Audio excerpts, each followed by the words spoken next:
Hey y'all, and welcome back to the PlusSizeVixen Cosmetics channel. I decided that this time around I wanted to tell y'all how to have a successful cosmetic business in 2022. We are 4 months away from the new year, and I know a lot of people have been thinking or wanted to do cosmetics. So let me give you some tips and tricks and some advice on how to have a successful business. First, I like to say I started my cosmetics business during the pandemic. Literally, was it the summer? I first started with some samples, and then once I got what I like, I started the business. So step number one, when you want to start your cosmetics business, think about what do you want to put out there for the world to know. Whether you want to start with lipstick, lip gloss, lashes, figure out one product and maximize off of that one product. Why I say one? Because again, you want a budget and you don't want to spend a whole bunch of money until you see how one product goes. So step number one, if I didn't say that already, research. Before you purchase anything, contact a vendor, research. YouTube should become your best friend. I literally mean this sincerely. YouTube should become your best friend. Go on YouTube, research how to start, research lip gloss, research lipstick, anything you need to do. Even go on Instagram and look at other small business pages that might sell something you're thinking about selling. Definitely research. And you know what I'm going to also show you guys? Get a handy dandy notebook. This right here, if anything, let me pause for a second. I want you to get a notebook right now because I want you to write down all the steps. So I'm going to give y'all a couple of seconds. And a pen. Notebook and a pen. Now that I got y'all attention, step right down because I'm about to give y'all the steps. Step number one, research.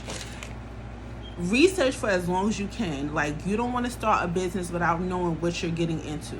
Definitely research what you want to do, what product you want to sell. Step number two, come up with a budget.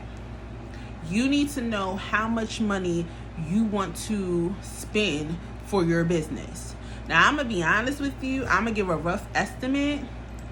My hair is giving me issues, looking crazy in this camera. Anyways, a rough estimate, try to at least make a budget of $500, because usually when you do look for a vendor or do it yourself, you got to think about if you do it yourself, you got to think about the supplies you got to buy, the trials and error of the supplies. Also, if you go to a vendor, you got to think about, even if you buy in one or two products, that might be cheap, but shipping could be between $30 to $50. So I'm going to say a budget of $500, because once you figure out what you want to sell, whether you do it yourself or go through a vendor, now you need a large lump sum of product inventory. Now you need packaging materials, whether that be, of course, while I'm doing a video, bubble mailers, whether that be shredding paper, business cards. So definitely come up with a decent budget, and I'm gonna say start off with $500. I know that sound like a lot, and due to YouTube they make it seem like you could start a business with $100, but again, depending on what route you go. Next, vendor or DIY. I went the vendor route. I'm gonna be honest, I really didn't want to sit here and experiment and buy different stuff to see what worked, what I like. So I went vendor wise, and I'm gonna be honest with you, on my first try, my vendor was bomb. Now that might not work for everybody. You might have to go through a couple of vendors and buy a couple of samples to see what you like or what you don't like. But my vendor was bomb. And how I started was, I started out with matted lipstick. Why? Because I want you to understand this. When you start your business, you got to think of your niche. What problem are you trying to solve? And again, since I started around COVID, we had to wear masks, right? So if I started off with lip gloss, it might rub off on the mask, and then people might be like, oh, well, I'm not wearing lip gloss no more until this is over. Because we all thought this would be over in a month or two, but it ended up being a year and a half and still going. So I start off with matted lipstick, because as we know, matted lipstick's dry, and when you put on your mask, you don't have to worry about it rubbing off. And it all started with a red lipstick. And literally, once I got my vendor in the red lipstick, I literally tried it on my family. Most of the women in my family wear makeup, so it was perfect. And once they saw how great it was, I said, all right, we got something here. Now I started building. Again, if you want to do it yourself, definitely go on YouTube. There's plenty of videos to let you know the materials you need, from Versagel, the coloring powder, the flavoring oils to make the lip gloss or lipstick that you're trying to make. But that's not my forte, so I'm not going to go there with do it yourself. Next step is you want to start creating social media page. Before you officially invest your money and buy a large bulk of inventory, you want to start making a buzz. So you want to make a separate page from your personal page, a business page, coming soon, lipsticks by Kay, coming soon, lip gloss by Lisa. Like whatever the name of your company is, you want to start making a page and try to get friends, family, and strangers over to that page. Start the buzz, let them know this is coming, so you can start building a following. The second thing, since we are talking about 2022 now, I want you guys out there to definitely build a website. There's so many website platforms, from Wix, GoDaddy, Shopify, the list goes on and on. I went Wix. Now, I'm not no tech savvy person, but I did sat for 3 days, maybe 4, and play with my website, figure it out, what I want to do, how I want it to look. And honestly, everything was trial and error. But I did pay for my domain. So when people go to my website, which I'm going to put at the bottom, PlusSizeVixen.com, you saw that it was easier to access. Now, I heard in other videos, a lot of people was allowing people to slide in the DMs. But if you want serious shoppers, sometimes when people slide in that DM, it don't work like that. Like, people will be like, yeah, girl, I want a lipstick, and then now you gotta chase them, and now you gotta be like, oh, send me the cash app. You want serious shoppers, you want people to take you serious. So building a website is the best way to get traffic to your platform, because you just don't only want friends and family buying, you want strangers to buy. And you don't want strangers in your inbox talking about, oh, what's your cash app? So let them go to your site, let them view your products, let them check out, and so you can set up to get the deliveries together, the orders together, so you can ship it out. Like I said again, I went with Wix. I think I paid like $200 for the year. I don't remember offhand, but it works for me. I get notifications via email and notifications from the website when a purchase was made, and literally within 24 to 48 hours, I'm getting orders prepared, and I try to have them shipped out no later than like 3 days. You know what I'm saying? Again, before you do your website, another key is the research. Go to other small businesses' websites. Go to the big name websites, MAC, Fenty Beauty, L'Oreal, Maybelline, e.l.f. See how they're putting their stuff on the websites. The description, you definitely want to describe your product, what ingredients you're using in your products. That's highly important, because a lot of times people who make lip gloss or make certain lip products or any cosmetics might use certain oils that people can be allergic to. Like, a lot of people are allergic to nut oil, so you want to list your ingredients clearly on your website so people know what ingredients is in your products before purchasing. Also, with your website too, you want to buy the domain. I think I kind of skipped over that part. You don't want the domain that says Lisa's Lipstick /Shopify/net, because if somebody got to put all that in, guess what? They're not going to shop. And you want people to shop. So you want a simple, like I said earlier, PlusSizeVixen.com, simple, put it in, go to the website. Also, make sure you link that in your social media page once it's done and complete, because you could be like link in the bio, and they can click and it'll take them to your page. Next one, business cards. Business cards, thank you cards is highly important. When I did my business cards, I went through Vistaprint. I was able to get 100 cards under $25. Now, as far as thank you cards, I was a little on the offense of that because I felt like on the back of my business card, I put thank you for your purchase.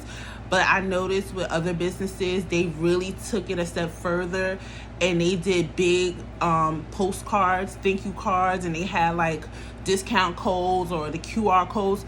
You can definitely do all that. If you don't want to go through Vistaprint, I'm going to tell you an app right now you need to download. Are you ready? Canva. Now, some people use the free version, some people use the paid version. I noticed with the free version, you still get the same options as you would. Maybe you get a little more options with the paid, but I went with the free. And it allowed me to be creative. It allowed me to do what I want. But if that's not you and you're not creative like that and you're like, hey, I want certain kind of things, but I don't know how to do it, definitely go to Vistaprint route, and you can call the 1-800 number. So if you need help with adding your Facebook, your Instagram, and just different little things like that that you want, they will assist you with that. So that's highly important. Next, product pictures. You want your product pictures to be clean. You want clean background product pictures. Whether you're taking it outside, whether you're taking it indoors. What helped me with my product pictures, I bought a photo box from Amazon, small enough for items like the lipstick and lip glosses that I do sell now. So definitely invest in that. It comes with different color backgrounds. It had a white, black, just multiple colors, but I kept it white, and I kind of got some pink faux diamonds to put around my picture, so when I take it, it gives a better aesthetic. You definitely want nice product pictures to bring people in, clean product pictures. It definitely helps with the product. It definitely helps with sales. It definitely helps attract customers because they want to clearly see the pictures. Try your best to stay away from filters, because you don't want, for instance, if you're selling like a pink lip gloss, you put a filter on it and it looks more like a reddish color, and somebody orders it and they thinking it's red. Now they're like, oh, I thought this was red, but it's pink. So you want to stay away from filters. You don't want to change the color too much. So make sure you're doing it in good lighting. Make sure you're doing it in a clean background, and make sure you make it fun. Like whatever your scheme may be, just go with it and make sure it's clean. Next, promote your products, but don't be salesy. What I mean is, I had to learn this the hard way. I used to a lot of times be like, buy now, shop now. But remember, no one knew me. So again, when it comes to trust, when it comes to building customer service and relationships with customers you don't know, they want to get to know you. So you don't want to post on your social media platforms, shop now, or you don't want to always keep having a sale, because when people start noticing every week or every other day you're having a sale, then they're going to start wondering like, what's going on here? Because what I realized, a lot of people get in businesses for the money. Now, don't get me wrong. The whole point of you getting in business is to make money, but you have to have a passion for it. Because when you believe in your products, when you believe in your business ethic, and you actually put in the hard work, people will see that and they will support. So you don't have to be like, hey, over here, buy now. Because again, people don't know you. They need to build that trust. They need to see the content. They need to see the products. They need to see you wearing the products and stuff of that nature. So definitely keep that in mind when you're promoting your products. I would definitely say, when it comes to social media content, try your best 2 to 3 times out of the day to post 2 to 3 times. Like, maybe if you're going to do lipstick, maybe put up a lipstick meme. Maybe put up a funny TikTok video about lipstick. Maybe show pictures of the different shades of lipstick you sell. Maybe when you're getting ready to go out and you're wearing your lipstick, maybe take a cute selfie. Like, everything don't need to be shop now, because again, you want people to see the content. And the best Instagram page I would say to follow for that, Fenty Beauty. As we see, Rihanna sold out of her makeup. Look at the content she's putting up. Look at MAC, another big name. See the content they're putting up, and try your best to emulate. I would never say copy, but try to find your lane and what works for you in order for your business to be successful. Because in 2022, a lot of people get discouraged as the new year comes and be like, oh, everything is so saturated, everybody's selling lip gloss, everybody's selling lashes. But you remember this: what might work for them may not work for you. You got something special about you that you can do to bring your customers your way.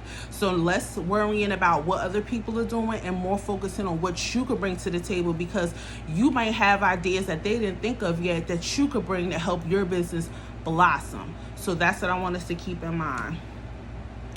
The LLC, I see a lot of people pushing like, oh, get your LLC, oh, get your LLC. But I'm going to be honest, I didn't get my LLC license for my business until 6 months after seeing how the business was going to go.